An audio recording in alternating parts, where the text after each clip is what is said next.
Howdy guys and gals, welcome back to the Social Regressive, where we're continuing to work on the Savage Telekinesis rifle. That's my own name for this little guy right here. This is a Savage 12FV action back here. All the mechanicals are Savage 12FV, but this is wearing my own stock, which is incredibly comfortable. We have the Bushnell Match Pro up top, and then one of the big deals about this rifle is the barrel swap. This used to have the original blued 26-inch 243 barrel up top here, and we have swapped it out for another 26-incher. This is from Preferred Barrel Blanks, and this is just a gorgeous stainless, fluted, threaded, everything just exactly the way that I want it. 243 Winchester barrel again. And this, in a previous video, we talked about the difference that a barrel can make because I've been able to do some tests and really see what this barrel is made of and why folks maybe should look at an aftermarket barrel, especially perhaps after that old one starts getting clapped out. It's a totally different animal. This behaves completely differently from the original factory barrel, which was good. It worked just fine. But this is something else entirely. So check out that video so you can see what exactly happens. A couple of these were things that I wasn't quite expecting. It was kind of cool. But I want to show one more way that we can take the accuracy potential of this rifle and really take it to the next level, and that is with the brass. Now, I made a bit of a mistake with this rifle. I was looking at my original recipes that I had concocted for this, and with the old barrel, the stock Savage varmint profile barrel, I was getting 0.3 MOA groups actually kind of easily. I wasn't, the best at hand loading back when I started with this. This was actually my first hand loading rifle for myself, and I made some mistakes along the way, but in the end I actually came up with some really darn good groups. I was shooting 0.3 MOA with it, and around half MOA. With some of the 87 grain and some of the 75 grain VMAX. So they were shooting really well. And then, I went in, wrote down my recipes, and I have it in my book up here. I keep a log in Excel, and everything was looking good. So I come back here and I start using my Remington brass. I bought a bunch of Remington brass a long time ago, and that's what I was using to hand load with this. But I was starting to get some results that I was just not impressed with at all. And I know that this barrel, at least head knowledge, that this should be running really well. I know that the rifle itself has been capable of great accuracy in the past, so especially swapping over to this new barrel should have really tuned things up further, but I was actually getting worse results than I was before. And you guys have seen some of these in the past as I've been talking about little things that I've been kind of doing along the way. So I do my Satterley tests, I load everything up. I've got 105 grain BTHP match bullets, 87 grain VMAX. We're going to do some 75s later, but some 87 grain BTHP, and things are looking kind of okay, sorta. And then I go out at 150 yards and I shoot this. This is my best guess, looking at where the velocity plateaus are in the graphs, and looking at my my accuracy nodes and where things should be coming in, and I'm unimpressed.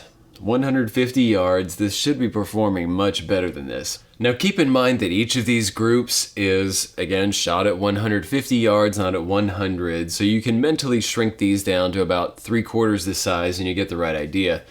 And some of these are looking okay, but for the most part, these are a mess. So we're looking up here, this is the 87 grain VMAX. Vertically, this is coming in, I don't know, about 3/4 of an inch right there, and then it's over an inch across. We come down here, this is the best group of the day, 87 grain VMAX. This one is pretty tight. Again, it's about 3/4 of an inch right there, and we can shrink it down a bit, but still, I know that there is much more potential available, especially when you see the 87 grain BTHP, which is just stringing all over the place.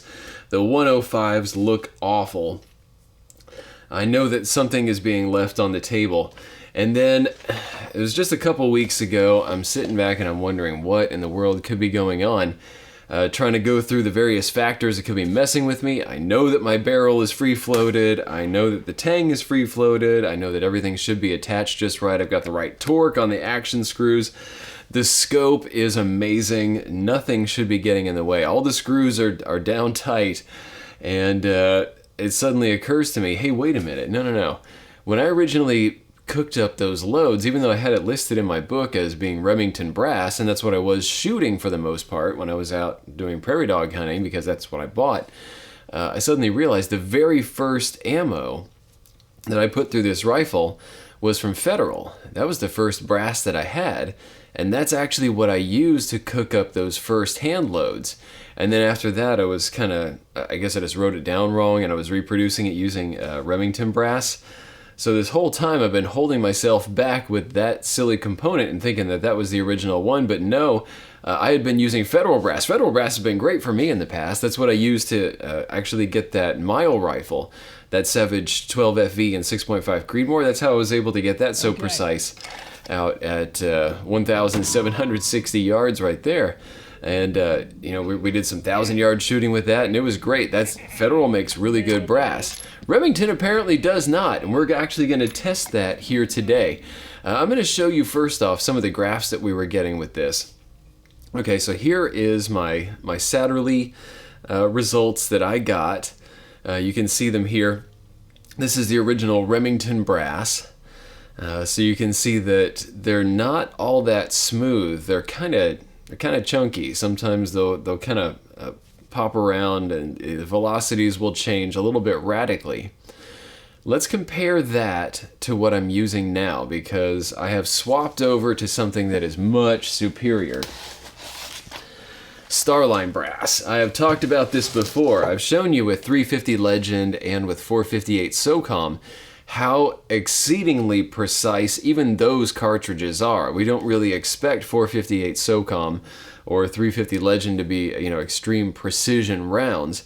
But actually, with 458 SOCOM, I'm getting half MOA groups, and it's because that brass, well, in part, because that brass is so darn tight. Everything is extremely precise. And I'll link you to that video if you want to go check out and see exactly what that Starline difference is. But we are now using this for 243 Winchester, and I want you to see the new velocities right here.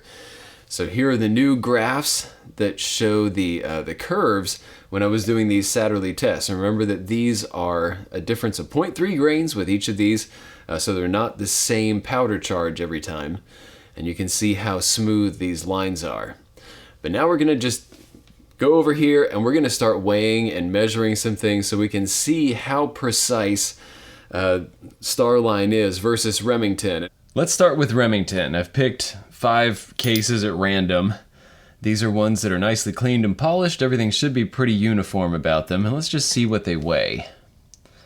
162.3, 162.8. Okay, looking good so far. 164.7,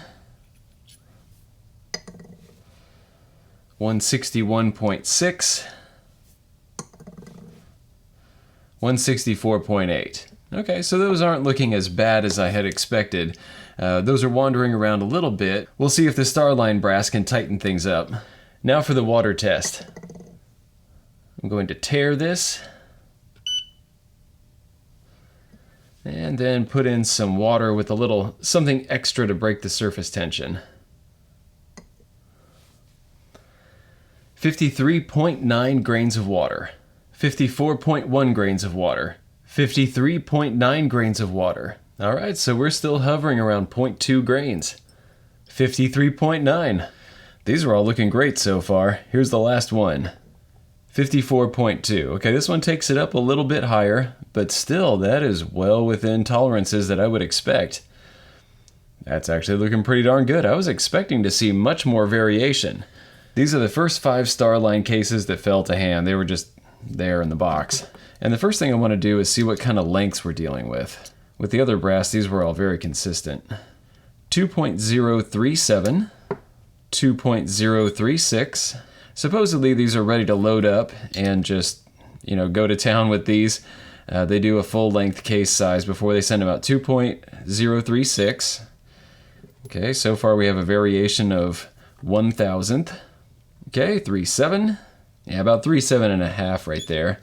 And 3.7. So these are all pretty darn tight. Now the Remingtons are going to be better because those are ones that I've hand trimmed myself, so those are going to be perfect. But it's nice to know that straight out of the box I can go ahead and just use these cases. Of course, you know, being kind of the stickler that I am going to do a full-length size on these, and that's what I did with the brass that I was taking out to the range the other day. Let's see what kind of water capacity those have. I'm going to switch over to the fired brass because they actually have some primers in there. Let's weigh these and see how consistent they are. 171.5, 171.8, 171.5, 171.2, 171.4. Okay, so those are comparing very favorably. Actually, the Remingtons are looking pretty darn good. Looks like they're just fine. Now for water capacities.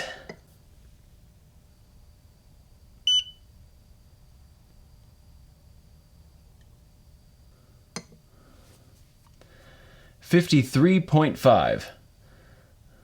So that's looking like pretty much the same capacity as we were getting with the Remingtons. 53.6. Oops. Hold on, it shifted on me. 53.6. 53.5. Okay. Just took a little second to stabilize there, but all right, those are looking very consistent. 53.5. 53.5. That's 4 that are the exact same amount so far. And finally, drum roll please. 53.5. There's the difference. Now I was actually pretty shocked at how well the Remington did considering its performance that I've been seeing lately. But it looks like this is all the difference. The fact that these are exactly 53.5 grains, no matter which case I'm looking at here. I guess that is what is setting these apart and why these are shooting so darn consistently.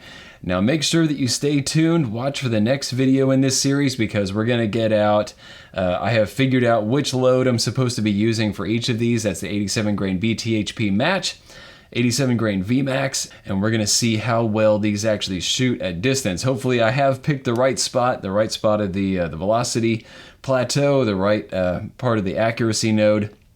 Hopefully those will coincide and we'll be able to see some very tight velocities and some very small groups. Stay tuned, we'll see what happens. I know that there is a lot of potential in this rifle and we're going to test all of it to see what we can crank out of this. I love 243 Winchester and I want to maximize its capabilities. Thanks a lot for watching, you guys. Some of the various things that I've shown on here, like the scale, the brass, I'm going to put links in the description below so you can be taken directly to those if you want to be able to check them out for yourself, get a good close-up view, and maybe buy one of these if you'd like it.